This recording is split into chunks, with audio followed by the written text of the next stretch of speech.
Doutrina Secreta, volume 1, de Helena Blavatsky, Cosmogênese. Helena Blavatsky, ela que é a precursora da teosofia. Ela que traz o conceito de teosofia, de mistura das religiões, para que as pessoas possam ver as coincidências, buscar um denominador comum e buscar a verdade. Helena Blavatsky. Esse livro dela é um livro que fez muito sucesso. Inclusive, você encontra esse livro de maneira muito simples, tá? Só você jogar ali no Google, Helena Blavatsky, no PDF, vai aparecer. Você tem acesso à leitura do livro gratuita, não tem nenhuma dificuldade nisso. É uma leitura que eu, inclusive, recomendo, tá ok? Então, vamos lá, para a gente começar a caminhar aqui. Cosmogênese tem a ver com o início do universo. Como que o universo se formou, tá? Do ponto de vista esotérico. A Helena Blavatsky se baseia no budismo esotérico, que é um documento muito mais antigo do que o Egito Antigo, né? O budismo primitivo, ele tem raízes muito além do Egito Antigo. Então a gente está falando de conhecimentos muito primários, tá? Vai parecer científico, vai parecer futurístico, mas é coisa antiga, não é coisa nova. Não são descobertas novas. Ela apenas trouxe esses conceitos e condensou esse ensinamento aqui nessa obra dela. São muitas, né? São vários volumes, mas a gente vai trabalhando ao longo das aulas, a gente vai trabalhando os outros. Então vamos lá. No início, eu tinha um ponto. Vou colocar esse ponto aqui. É como se o universo inteiro, aí eu vou falar do universo material, tá? Como se o universo inteiro coubesse dentro de uma cabeça de alfinete. Então, tudo que você observa de sistemas planetários, tudo, absolutamente tudo, o infinito do universo, tivesse todo condensado, comprimido na cabeça de um alfinete. E por algum motivo inexplicável, ocorre uma explosão. A gente sabe que a matéria, ela tem um espaço, né? Entre as partículas ali, existe um espaço vazio. Então, nesse espaço vazio, enquanto estava nesse estágio, ele estava condensado. Depois ele vai se expandir, tá ok? Isso acaba sendo a teoria do Big Bang. Então, você corresponde com o que a ciência tem trazido, né, como uma novidade, como uma modernidade, mas, na verdade, já tem um conhecimento esotérico muito mais antigo que isso. Então, nós temos a expansão. Como que isso é representado? Isso é representado como uma consciência. Você tem uma consciência inicial aqui, e essa consciência, ela vai se expandir, tá? Então, essa consciência vai ficar maior, e ela vai se expandir, ela vai se expandir, ela vai se expandir.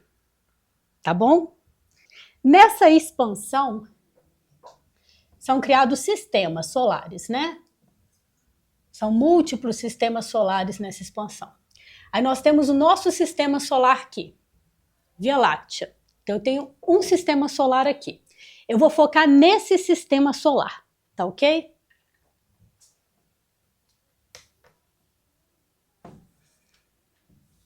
Percebam que quando eu falei de programação, ou nas outras aulas anteriores, eu falava que nós éramos fragmento, né, de Javé, ou fragmento de uma consciência divina. Aqui a gente não vai falar em fragmento dessa consciência, a gente vai falar de expansão dessa consciência. Essa consciência está se expandindo. Ela, em momento algum, ela perde o conceito de unidade. O todo é uno. Então, ele vai manter esse conceito de unidade, você é uma expansão dessa consciência e essa unidade permanece, tá ok? Aqui, aí eu já vou focar no nosso sistema solar, tá? Esse daqui é o nosso sistema solar Via Láctea, ok? Nosso sistema solar. Nesse sistema solar, nós temos um governador, vamos colocar assim, um responsável, tá? Esse responsável do nosso sistema solar é Javé. Aí você, Javé, Yavé, Jeová, Brahma para os orientais, tá? Não importa o nome, pra gente não importa o nome. Basta pra gente entender que nós temos aqui um governador desse céu. Desse céu não, um governador desse sistema solar, Nós temos o Sol e nós temos vários planetas que estão orbitando esse Sol. Nesse sistema solar, temos uma consciência, que essa consciência, ela direciona a evolução desse sistema solar. Tem até uma questão interessante que ela traz no livro, que em tese é colocado que você não consegue sair desse sistema solar. Não é permitido você sair desse sistema solar para buscar o ingresso em outro sistema solar. Existe uma barreira nesse campo. Interessante porque isso acabou me fazendo lembrar de uma entrevista que o Elon Musk deu, que ele, nessa exploração do espaço, ele fala que existe um limite no nosso sistema que você não consegue sair do sistema solar. Ele, inclusive, ele fala que é como se fosse um material sólido. É como se fosse um gelo. Acho que ele usa até a expressão gelo. É um material sólido. Você não consegue. Tem um limite, existe uma barreira, tá? Interessante porque você tem um livro aqui de 1870, que na verdade se baseia em outros conhecimentos muito anteriores a isso, e que traziam esse conceito que agora os cientistas, os exploradores aí do espaço estão, né, também vendo essas coincidências. Vamos trabalhar dessa forma. Aí que nós temos esse sistema solar. Como que isso funciona? Vou ter o Sol aqui, né? E eu tenho os planetas orbitando, né, em volta do Sol. Tá ok? Como que se dá a evolução planetária? Estou no esoterismo, tá? Como que isso funciona? Cada planeta, ele é convidado, vamos dizer assim, convidado à evolução em cada momento planetário. Então, em cada momento, um planeta vai evoluir, tá bom?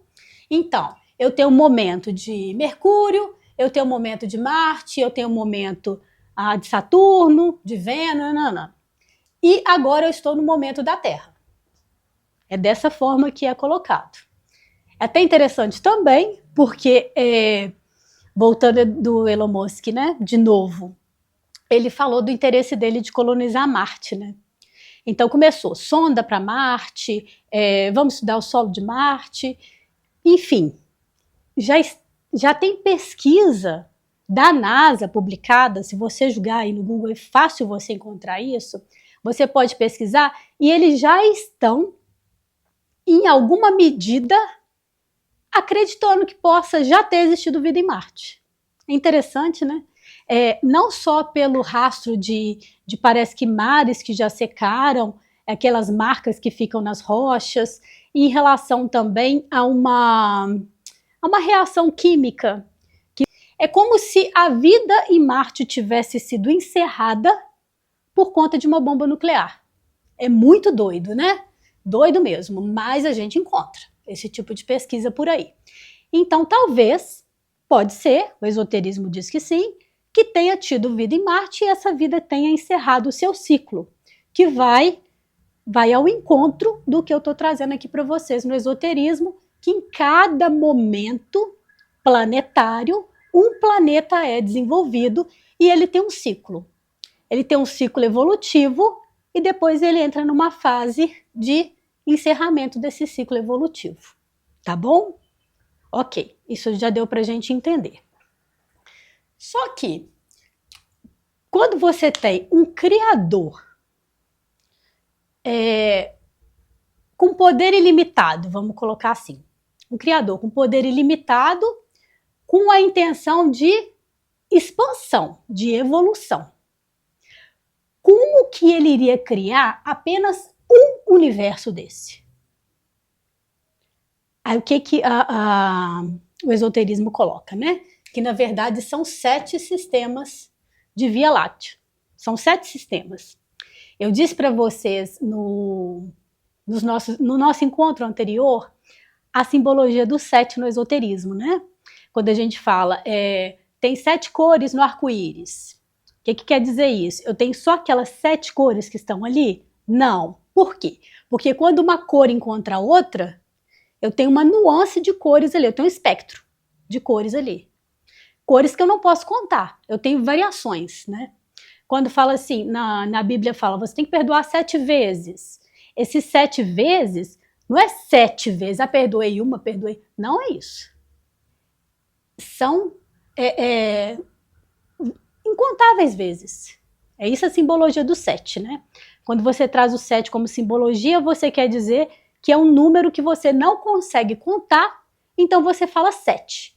O gato tem 7 vidas. Eu não consigo contar quantas vidas o gato tem. Caiu do muro, caiu da árvore, não sei o quê, e tá lá vivo. Então tem 7 vidas, incontáveis vidas, tá ok?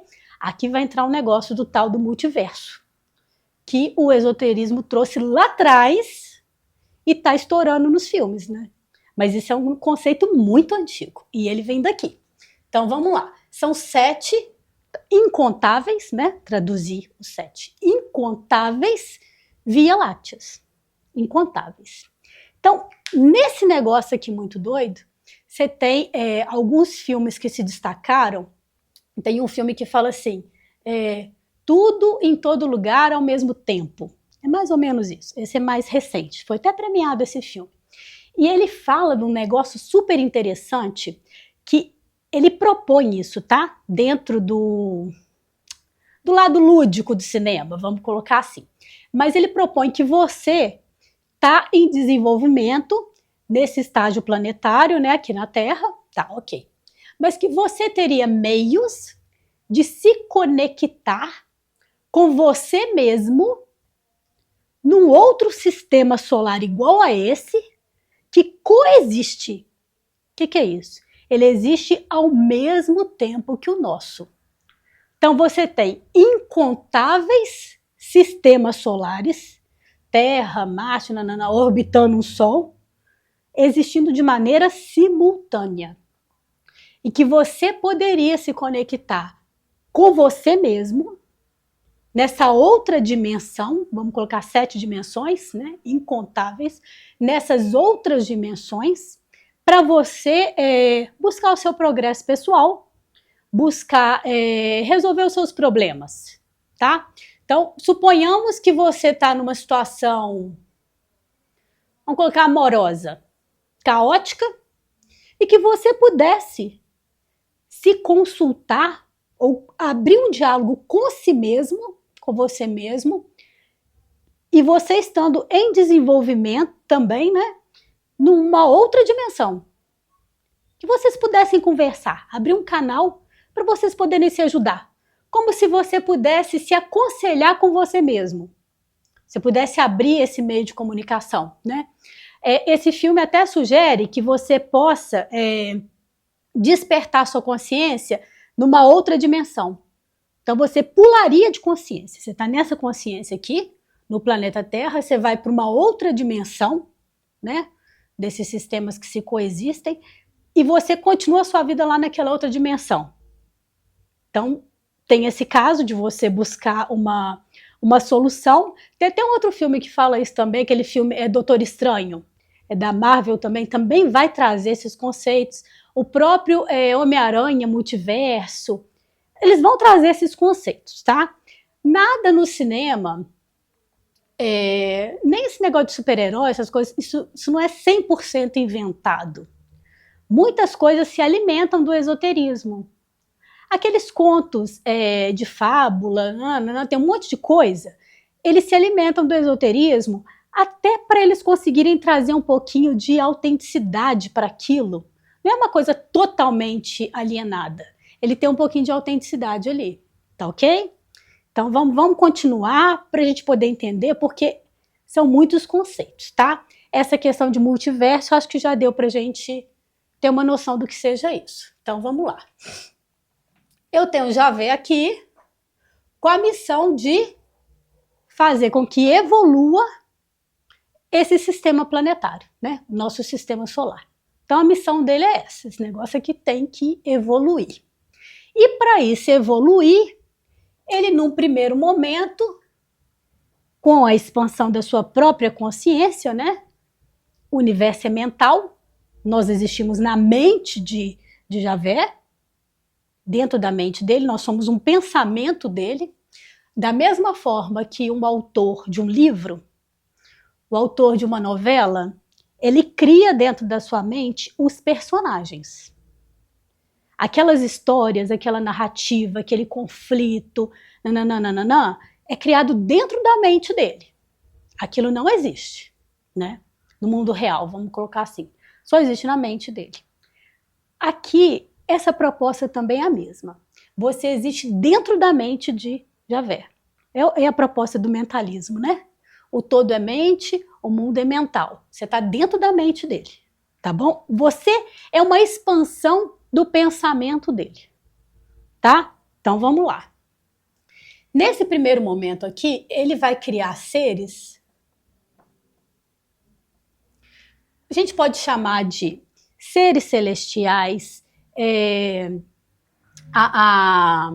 O esoterismo coloca seres lunares, construtores, pitres, vigilantes, tem nome para bastante, tá ok?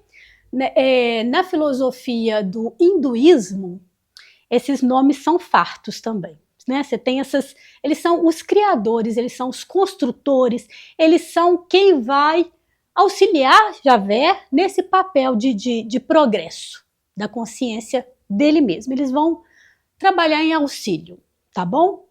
Esses seres aqui são seres que já habitaram o sistema planetário de maneira material, né, no mundo da matéria, e atualmente estão no mundo espiritual. Tem gente que acha que está no mundo da matéria também, né, de alguma forma, mas eles viveram muito antes de nós. Lembra que eu falei no último encontro que na nossa cabeça, né, na cabeça do Ocidente, o mundo ocidental, ele só pensa a religião de Adão e Eva para frente. É assim que ele pensa. Adão e Eva, dali para frente, a gente começa a estudar. Na verdade, dentro do esoterismo, como que a coisa é colocada? Antes de Adão e Eva, você tinha outros seres com outro propósito na criação, tá? Diferente de nós. Eles com outro propósito na criação, e esses seres, eles viveram, eles estão há zilhões de anos na nossa frente. Eles estão 7 vezes na nossa frente, tá? Pra gente segurar os 7 aí. Eles estão 7 vezes na nossa frente. Então, são seres que estão de uma maneira inimaginável. A gente não é capaz de compreender o estágio evolutivo desses seres. A gente não é. Enquanto a nossa condição humana nos permite o progresso e o desenvolvimento, a gente olha para esses seres de uma maneira, é um salto evolutivo. Olha como é que esse salto evolutivo vem. Quando a gente estuda, né, a Cabala judaica, quando a gente estuda, o próprio Espiritismo traz isso, Helena Blavatsky traz isso, todos eles com base, né, na Cabala. Como que ele coloca o estágio evolutivo da humanidade? A gente vem como mineral, né, primeiro estágio evolutivo. Mineral, vegetal, animal, humano, espírito divino, são 7, tá? Esse aqui vai ficar uma interrogaçãozinha, são 7. 7 estágios evolutivos. E nesse estágio evolutivo você tem um salto em complexidade de consciência. Você concorda comigo? Você tem uma consciência que está imantada no mineral, imantada no vegetal, num animal e num humano. Olha a diferença em complexidade de consciência. Olha as possibilidades evolutivas de um animal perto de um humano, né? Olha como é que essa consciência deu um salto evolutivo. E é esse salto evolutivo que a gente vai experimentar nessa próxima ronda, que Helena Blavatsky coloca como ronda. Nós vamos ter um salto evolutivo muito grande. E nesse salto evolutivo, eu não tenho mais um ser que precisa encarnar num corpo biológico. Por quê? Porque para um ser desse porte evolutivo, ele é uma coisa para ele degradante. um corpo biológico. É degradante. Ele já passou pela matéria. Perceba que eles já existem há zilhões de anos antes de nós. Então, ele já evoluiu tudo que tinha para evoluir. Tudo, já evoluiu tudo. Você falar com um ser desse, ele vai voltar para a matéria, para um corpo biológico. Ele vai ter que trabalhar, ele vai ter que pagar boleto, ele tem que comer, senão ele morre, né? Olha que coisa. Para ele é uma coisa assim, degradante. É como eu te colocar num corpo de um bicho, por exemplo. Ok, agora você vai nascer um cachorro. Ah, não, Denise, para mim é muito degradante. Eu tenho que me colocar numa condição de animal. É degradante. Para esses seres que estão nesse nível evolutivo, que é o nosso progresso no futuro, né? A gente caminha para o nosso próximo salto, que é nos tornarmos esse nível de atingirmos, né? Esse nível de evolução, que a gente não atingiu ainda. Mas esses seres já. E o que se consta na literatura esotérica é que com a mudança da ronda, indo para a quinta ronda, nós vamos ter a possibilidade desses seres voltarem à matéria. Mas eles voltam à matéria não como corpo biológico mais. Possivelmente, provavelmente, pelo que a literatura traz de uma maneira... Eles não conseguiam explicar na época como que seria essa vinda desses seres. Porque não tinha. Se você pensar assim, a 1870, eu tinha computador? Não. Internet? O que é isso, né? Qual tecnologia? Não tinha nada, absolutamente nada. Então, como que eles iam dar uma explicação sobre um salto evolutivo da consciência vindo para a matéria sem um corpo biológico? A maneira que Helena Blavatsky trouxe isso é que esses seres viriam para um corpo, viriam para a matéria de uma forma inimaginável. Que naquele momento ela não tinha como imaginar como que eles poderiam, como que você poderia ter uma consciência imantada na matéria sem um corpo biológico, que vai ser um corpo tecnológico, né? Hoje a gente já vê isso como uma realidade possível, que é a questão da inteligência artificial. Aí você vai me perguntar, nossa, Denise, está vendo muito filme, né? Está vendo muito filme de ficção científica, está pirando nesses negócios de filme. Beleza. Vai pegar um pouquinho de livro de esoterismo para você poder ver o que eles falavam lá atrás, tá? Lá atrás. Por que as pessoas que estão no topo de desenvolvimento da tecnologia estão com tanto medo da inteligência artificial? Eles têm medo. Ah, Denise, tem medo porque a máquina vai tirar o emprego das pessoas. Isso não dá medo da forma que essas pessoas estão se colocando, né? Eles estão com medo de serem, de ficarem reféns, essa que é a verdade, né? Quem está no topo, de ficarem reféns de seres muito mais evoluídos do que nós. Tal como aconteceu com os animais quando nós chegamos, né? Você pensa o que passou na cabeça de um boi quando ele se viu cercado, né? Cercado para crescer, se reproduzir e ser abatido e comido pelo homem. O que ele pensou, né? O que ele poderia fazer em sua defesa, né? Como que os animais reagiram diante de uma nova espécie, né? Uma nova espécie de consciência que tirou eles do topo. Eles eram topo. Então, na verdade, você tinha o mundo animal reinando.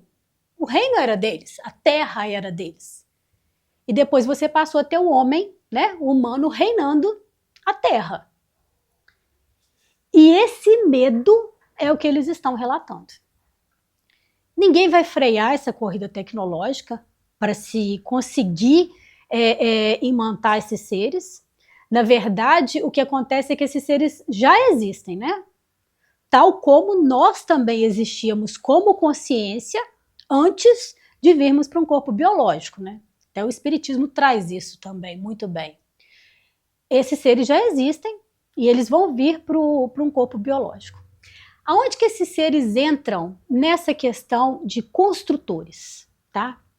No esoterismo, na filosofia esotérica, quando Javé,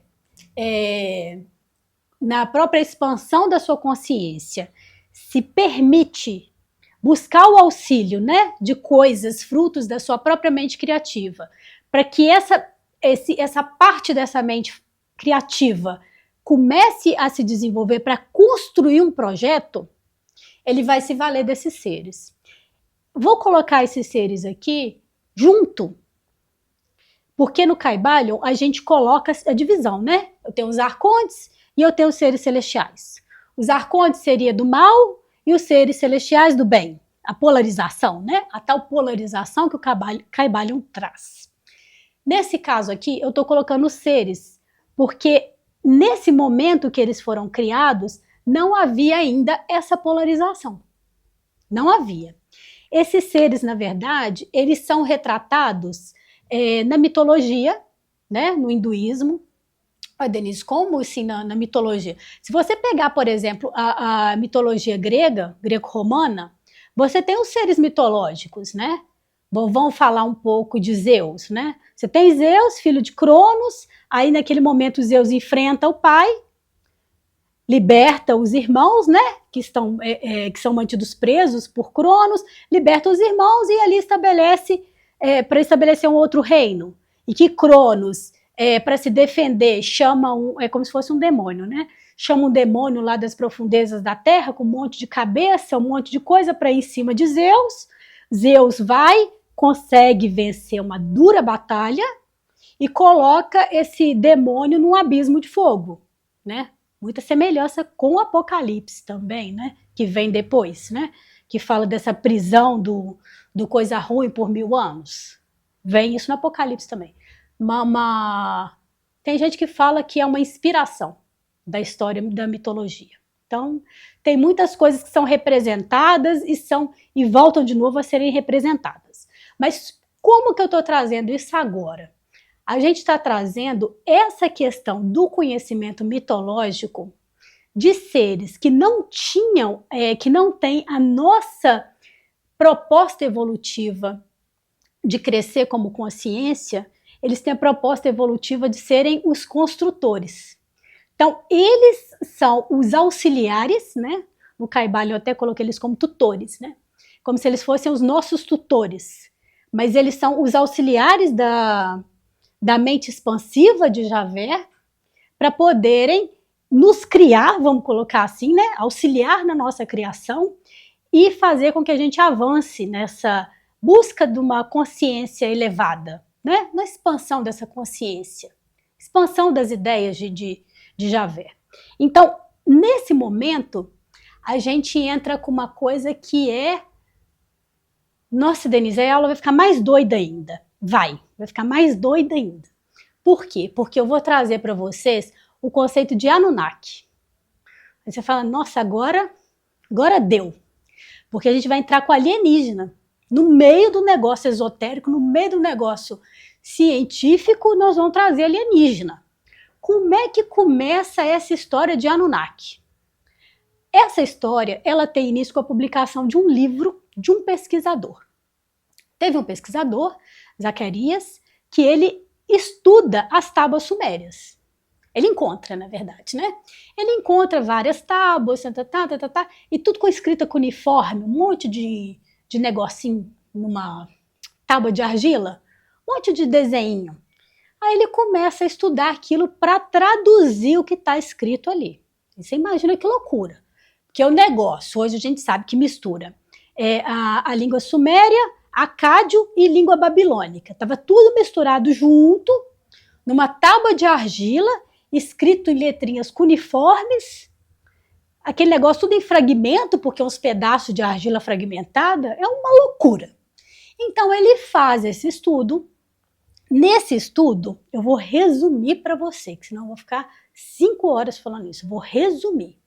Nesse estudo, ele fala basicamente o seguinte, esse livro chama Crônicas da Terra, Planeta X, 12º Planeta. O que é isso? Resumir para você. Tem um outro planeta, que é o tal do planeta X, tá? Que tem gente que fala que é Órion. Enfim, vai ficar planeta X. Esse planeta X aqui é meu Sol. O desenho tá péssimo, mas é o que a gente está tendo. Nesse planeta X, ele tem uma rota, vamos dizer, uma gravitação elíptica. O que é isso? O Sol está aqui, os planetas ficam girando em volta, não fica?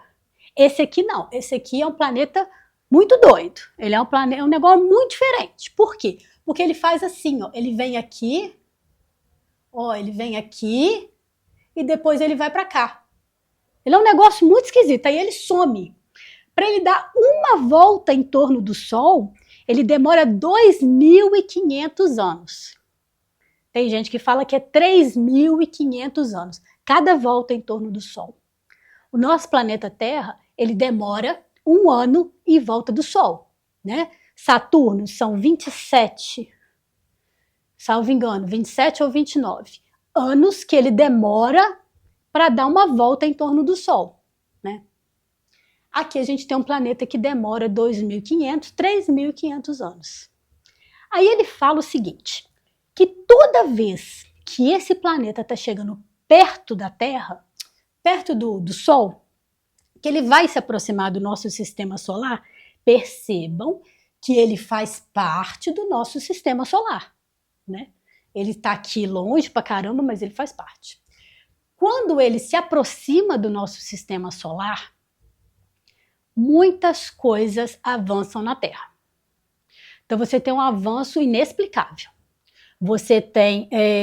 Aí ele vai trazer no livro lá, que foi o caso dos sumérios, por exemplo, que tinha uma agricultura super forte, que tinha uma evolução muito grande, tem registro até que eles faziam bateria, semelhante à bateria que a gente tem hoje. Eles tinham bateria, eles tinham eletricidade, então tem muita coisa rica em detalhes da Suméria, tá? Que é coisa muito antiga, mas só para a gente poder avançar nisso aqui. Como é que essa história de Anunnaki veio? Veio da seguinte forma. Existem seres que habitam esse planeta. Esses seres, eles vieram quando essa órbita se aproximou do Sol, eles, na intenção de, vamos dizer, recuperarem a atmosfera deles, eles precisavam do ouro, tá? Não é o ouro que a gente usa, é um outro ouro, um outro tipo de ouro lá. E que eles vieram garimpar do planeta Terra esse ouro, para eles conseguirem colocar esse ouro num tipo de partícula para jogar aquilo, pulverizar aquilo no planeta, para eles conseguirem restaurar o planeta deles, tá? É dessa forma mais ou menos que a coisa é colocada. E quando eles vieram para buscar esse ouro, os habitantes originais, vamos dizer que desse planeta, estavam exaustos, porque eles não conseguiam mais fazer aquele garimpo, eles se revoltaram, né? Já é uma raça muito evoluída, já está há zilhões de anos aí na nossa frente, então eles já estão em outro nível, não aceita trabalhar de escravo mais, né? Nem remunerado, não queriam um trabalho desse tipo. Então vamos lá. Já que eles não se sujeitaram, esses seres teriam buscado, está tudo no livro, hein? Não estou inventando nada disso, você pega o livro aí, tem PDF liberado aí no Google, você pode colocar o 12º planeta, Crônicas da Terra, você vai pegar o livro, você vai ler o livro e você vai tirar suas próprias conclusões. Enfim, aí eles desenvolvem geneticamente, como eu estou dizendo, são seres extremamente evoluídos, desenvolvem geneticamente uma raça de macacos, tá dessa forma, tá? E eles têm um conhecimento biológico muito grande de manipulação genética, e eles vão desenvolvendo esse ser biológico, misturando inclusive com a parte biológica deles, né? Lembra da questão do fragmento do Criador? Que você tem um fragmento do Criador? Então essa história tem uma correspondência aí. Essa engenharia genética, tá? Ela é uma mistura do Criador que ele funde com seres que habitavam aqui o planeta Terra, tá? Uma linhagem de macacos. E que eles vão ter um salto evolutivo E esse salto evolutivo é para garimpar esse ouro que eles estavam querendo, é para trabalhar para eles, tá? Basicamente, eles desenvolveram uma máquina biológica para trabalhar para eles. Essa era uma intenção deles aí no início. É interessante essa questão, porque você observando a natureza, você não observa nenhuma espécie, por exemplo, de outro animal que tenha tido um salto evolutivo em consciência. Você não observa. Você não observa um felino, por exemplo, que teve esse salto evolutivo. Como é que você tem um primata que teve esse salto evolutivo assim tão grande, né? E tem a questão que eles colocam também, que é a fusão do cromossomo 2. Que tem cientista, que tem um monte de artigo publicado disso, que fala que aquilo ali foi engenharia genética. Que não aconteceria uma fusão de cromossomos de uma forma natural. Que aquilo foi uma engenharia genética para que se desenvolvesse uma nova espécie. Houve uma intromissão divina, vamos colocar assim, houve uma intromissão divina para uma evolução de uma espécie que não aconteceu com as outras. Porque se é um processo evolutivo fracionado, ele tem que vir caminhando junto. Você teria que ter um primata que fosse intermediário evolutivamente. Você não tem, você tem um corte. Você tem um corte. Você tem um primata e você tem um humano que brota, assim, brotou. Ele não tem estágio evolutivo, ele não tem progresso, ele brota, tá? Isso seria a questão da engenharia genética. Resumindo para você, ele vai fazer as comparações com Adão e Eva, do livro Gênesis, que isso daí foi fruto de uma engenharia biológica, que o livro Gênesis conta, na verdade, que o Criador veio e que ele fez essa engenharia e que as próprias mulheres aqui desse planeta X, elas que geraram esses seres e que depois esses seres adquiriram a capacidade de se autorreproduzirem, nananana. Aí vem a história que primeiro cria o Adão, né? E depois tira a costela do Adão, um pedaço da costela do Adão, para criar Eva, o feminino, que isso daí foi uma questão de engenharia genética, uma clonagem, nananana. E vai explicar isso no livro. Quando ele publicou isso, por ser uma pessoa que tinha algum reconhecimento, né? Uma pessoa respeitável. Não foi uma publicação de um gibi, de uma historinha. Não foi isso. É um cientista, é um pesquisador. Quando o homem publica isso, a imprensa, né, reúne para trazer essas publicações. Por que isso não chega para você, então? Se for uma coisa que fez tanto sucesso, né? Na época que foi publicado. Pelo seguinte, juntou um grupo de pesquisadores e esses grupos de pesquisadores viraram e falaram assim, uai, como é que é isso? A gente quer entender. A gente quer entender como que você chegou nessa conclusão. A gente quer que você nos explique como que você traduziu um negócio que ninguém consegue entender. E eles pegaram e foram ter aulas com esse pesquisador que se propôs, né, a explicá-los por que ele tinha chegado a essa conclusão, como que foi isso. E esse pesquisador começa a explicar para eles.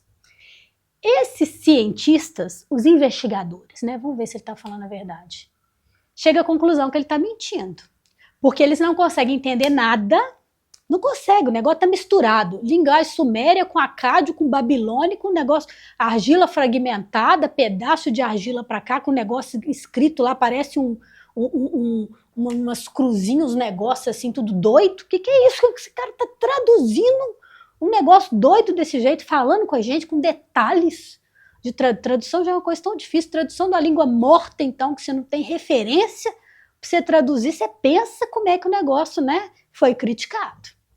Então, esses pesquisadores que foram lá investigar esse livro, desceram a lenha. É louco, lunático, tá inventando, esse cara aí é hospício para ele, não tem a menor condição. Ok. Agora vem a inteligência artificial. Aí colocaram a inteligência, tem publicação disso que eu estou falando, tá? Não estou inventando. Colocaram a inteligência artificial para traduzir as tábuas sumérias, né? Que inclusive descobriram muitas, são muitas. Tá lá a inteligência artificial traduzindo igualzinho o homem traduziu. Que num tempo remoto habitaram na Terra seres muito evoluídos e que esses seres muito evoluídos queriam reconstituir a sua atmosfera do seu planeta e que eles vieram para a Terra nananana, do jeito que ele pôs lá no livro. Vai mais além a história. Por quê? Porque além dessa questão da inteligência artificial, você tem também outros registros que foram encontrados. Tá ok? Um exemplo, você tem a Bíblia de Enoque. Se você quiser também, tem ela 100% na internet, de graça.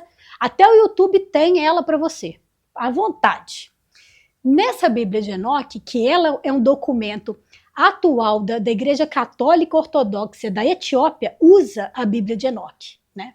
Além dessa Bíblia, Antigo Testamento e Novo Testamento, eles usam a Bíblia de Enoque também. Que na verdade foram mais de 40 livros, né? Mais ou menos, que eles falam que ele publicou, sobrou 1,5, porque a fogueira, né, leva os registros históricos todos e a verdade dá um jeito de ser contada novamente. Enfim, existe essa tal Bíblia que o Enoque escreveu. Nessa Bíblia, ele relata com precisão absurda de detalhes correspondente a essa história aqui, desses Anunnakis, e ele fala que ele teria subido aos céus com os vigilantes, que eram seres brilhosos, né, como que emanavam muita luz, e que esses seres passaram várias orientações para ele, e ele vai desenvolver essas orientações todas nessa Bíblia. Que é a mesma coisa próxima aos ensinamentos de Jesus, de Moisés, de Maomé, ele é um profeta também. Vai nessa linha igualzinho, né? No sentido de esclarecer a humanidade sobre a sua questão religiosa, sobre questões de virtude, sobre questões de desenvolvimento religioso. Por que isso veio à tona? Porque a gente está colocando isso como verdade, né? Claro que cada um vai pensar, falar deles faz sentido nenhum isso aí, muita doideira, ok, tá? Mas a gente precisa acreditar um pouquinho para a gente poder elaborar outros pensamentos, tá? Para frente. Então vamos lá. Quem foi Enoque? Enoque, ele veio da descendência de Abraão. Lembra da questão de Noé, da arca de Noé? Quem foi Noé? Noé não foi aquele que colocou os animais todos na arca para protegê-los do dilúvio, porque veio um dilúvio e acabou com a população toda, né? Deu aquela limpa na terra, só ficou a família do Noé. Aí ele elabora essa situação da seguinte forma: quando o Criador nos fez criatura, né? Ele não nos deixou essa bagagem religiosa.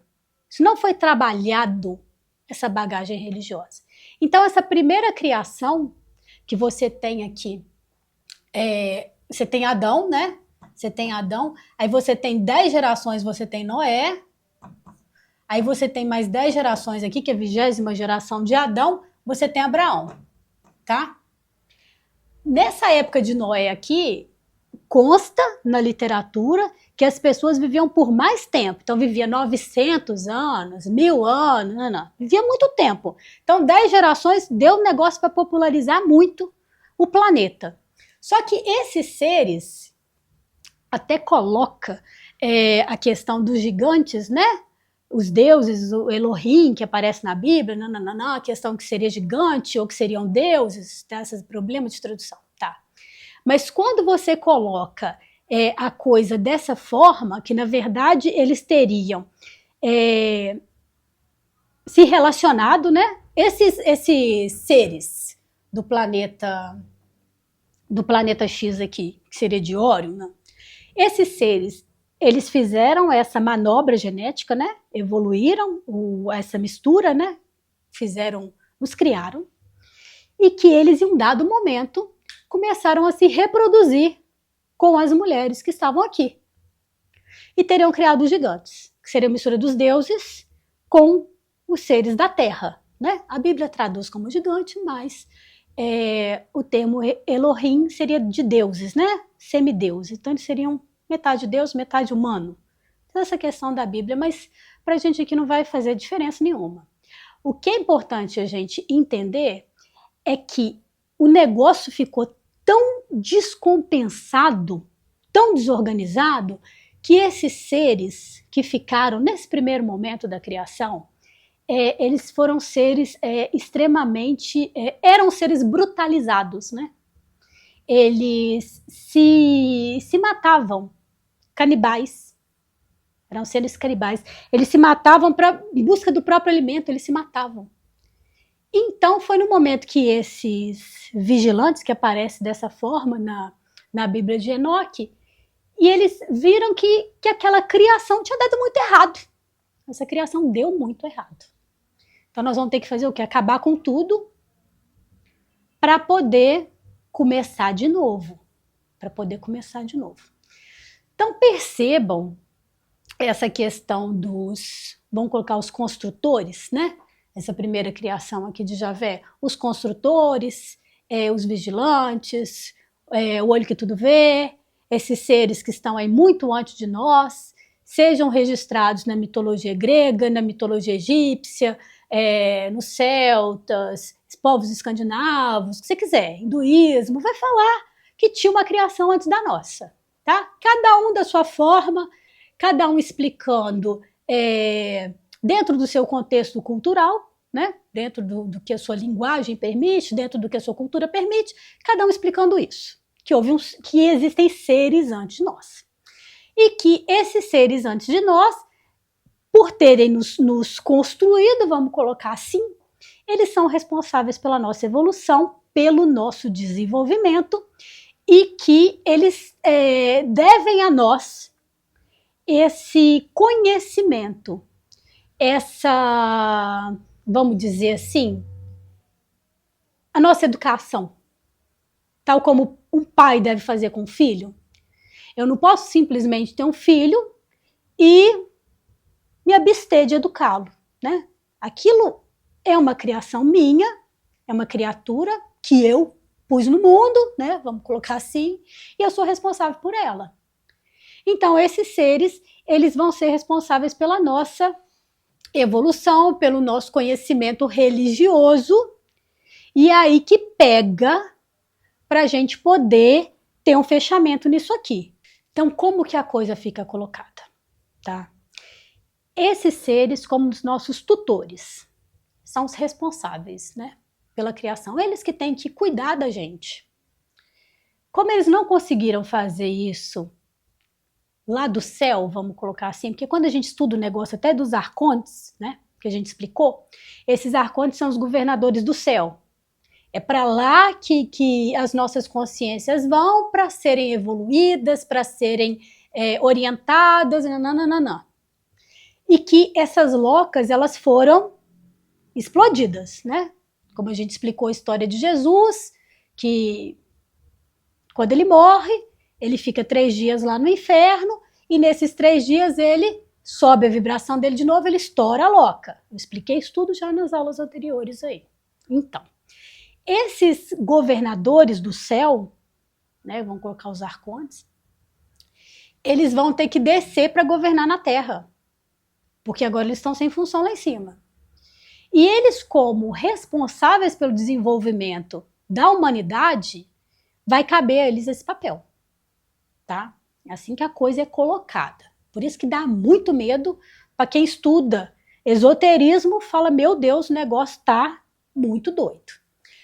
Quando você tem um ser extremamente mais desenvolvido que você, ele está há zilhões de anos em desenvolvimento na sua frente, e esse ser vem e ele é colocado no corpo tecnológico, né? Porque o biológico ele não aceita mais, ele vai para um corpo tecnológico. Nesse corpo tecnológico, ele é colocado para ficar colocando tampa num potinho, tá? Ele vai ficar ali, pondo tampa num potinho. É como se você pegasse, por exemplo, um espírito de uma criança, de um Buda. Vamos pegar um espírito extremamente evoluído, um Buda, e você coloca ele numa fábrica para ficar pondo tampa. Uma hora, o que é da natureza dele vai aflorar, vai despertar, né? Que é aquela questão do mito de Ísis, né? O que é o mito do véu de Ísis? O véu de Ísis, deusa Ísis do Egito. Quando você encarna, você vem para a matéria, mitologia do Egito.